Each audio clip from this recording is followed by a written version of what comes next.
Irina était assise à l'agence bancaire, les yeux fixés sur le relevé qui tremblait entre ses mains. 4 600 000 reais.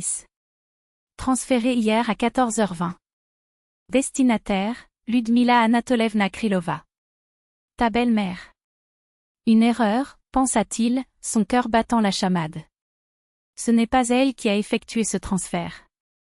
L'opératrice, d'une voix mécanique, confirme le pire, l'opération a été autorisée grâce à son login personnel, avec confirmation par SMS. Mais Irina n'avait reçu aucun message. Ou plutôt, il s'en souvenait maintenant. La veille au soir, Sergueï avait demandé à emprunter son téléphone portable, affirmant que le sien était à court de batterie. Je devais passer un appel urgent du travail. Elle l'a remis sans s'en douter. Quelques minutes plus tard, le téléphone était de nouveau entre ses mains, accompagné d'un chaleureux remerciement. Pendant que je préparais le dîner, un SMS est arrivé. Elle n'a même pas regardé. Maintenant, tout avait un sens. L'argent, son héritage, chaque centime que sa grand-mère avait économisé pendant des années avait disparu. Et le coupable était chez lui, regardant calmement le match. À son arrivée, Irina pouvait à peine parler. La voix se brisa lorsqu'il confronta Sergueï. « As-tu transféré tout mon argent à ta mère ?» Il n'a même pas pris la peine de le cacher. « C'était nécessaire », a-t-il répondu, sans quitter la télévision des yeux. « Nous sommes une famille, tout est à nous. » « Ce n'est pas le nôtre », claqua-t-elle, les mains serrées. « C'était le mien. Ma grand-mère me l'a laissé. Tu n'en avais pas le droit. » Sergueï la regarda enfin avec un sourire ironique. « Tu ne me laisserais jamais. Tu as toujours été méchant avec ma mère. Après tout ce qu'elle a fait pour moi, grandir seule, avoir 3 boulots. » « Et moi ?» explosa Irina. « Ma grand-mère a travaillé toute sa vie pour me laisser cet argent. Votre mère veut acheter un appartement de luxe et vous voler mon héritage pour subvenir à son caprice ?» Il se releva, irrité. « Tu ne comprends pas. La famille aide la famille. Si tu ne soutiens pas ma mère, tu ne mérites pas d'être ma femme. » C'était la goutte d'eau qui a fait déborder le vase. Irina récupéra son sac et partit, déterminée. En chemin, il a appelé la banque, mais il était trop tard, l'argent était déjà sur le compte de Ludmila. Puis il composa un autre numéro. « Police ? Je veux déposer un rapport de police. Vol de 4 600 000 reais sur mon compte.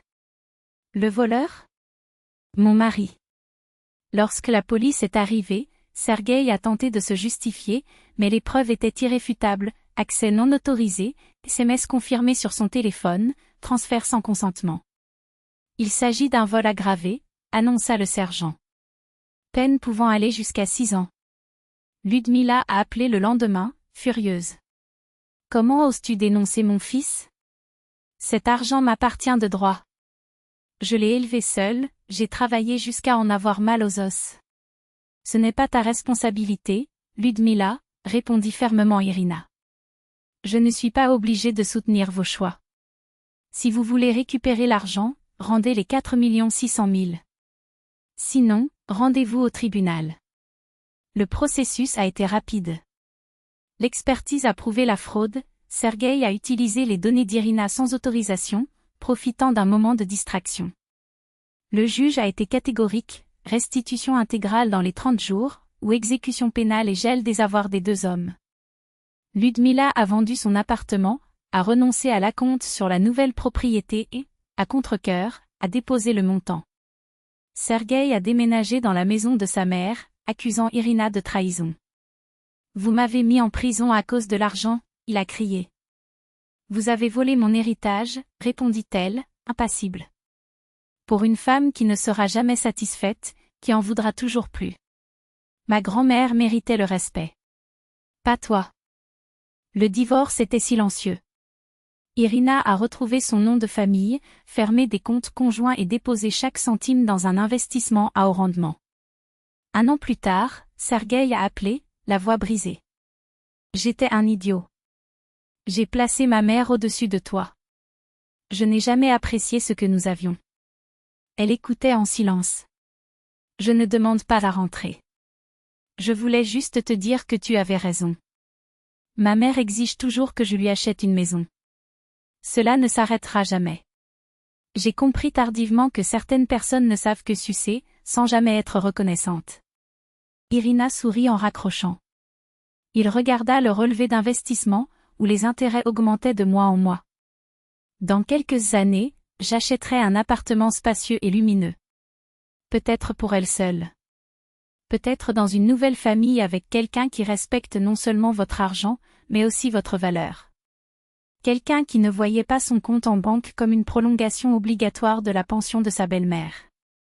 Pendant ce temps, Sergueï restait aux côtés de sa mère, qui n'a jamais reçu son petit appartement dans le centre, et continuait à facturer, comme si le temps passé à élever son fils était une dette à intérêt composé.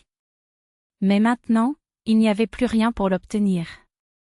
La femme qui pouvait être pillée, celle qui avait enduré des années de chantage émotionnel déguisé en gratitude familiale, avait disparu. Et il a bien fait. Parce que l'héritage n'est pas un paiement pour une nounou. C'est la mémoire.